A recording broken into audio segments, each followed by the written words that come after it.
Hello, I'm Dot. I'm Hannah. I'm Dan, and we're London Grammar.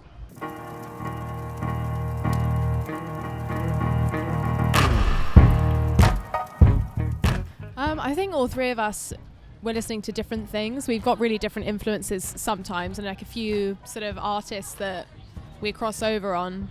I was listening to quite a lot of country music at the time, quite a bit of U2 and Coldplay, as well as like Stevie Nicks, like some of my old favourites. I don't know about the boys. What were you listening to, Dan?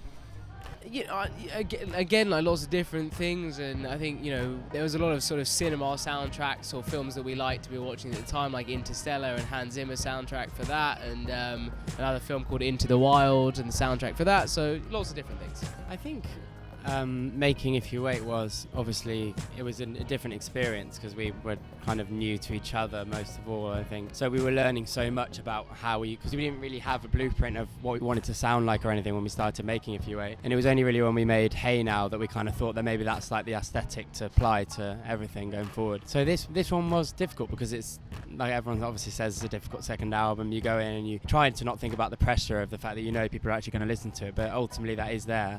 So it took us a little while to get back into the kind of zone of actually how we make the music.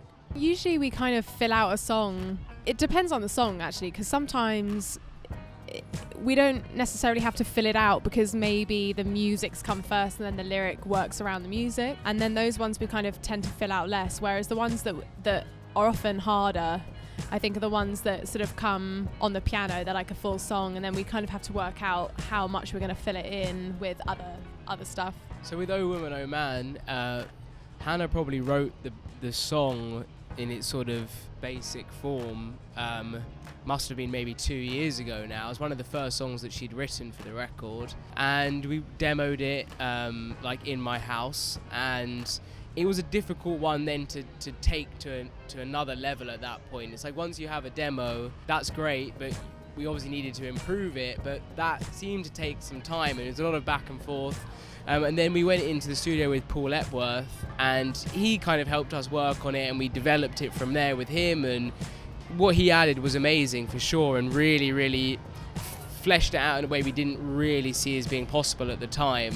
And that was really how it happened. But it was a long process with that song. It was the one track on the record that probably had the longest lifespan from start to finish. Certainly my favourite bands growing up, it's a slightly different experience live to how it is on record. So I think with the first album, it didn't really have any acoustic drums on the album, then we used a lot of acoustic drums live.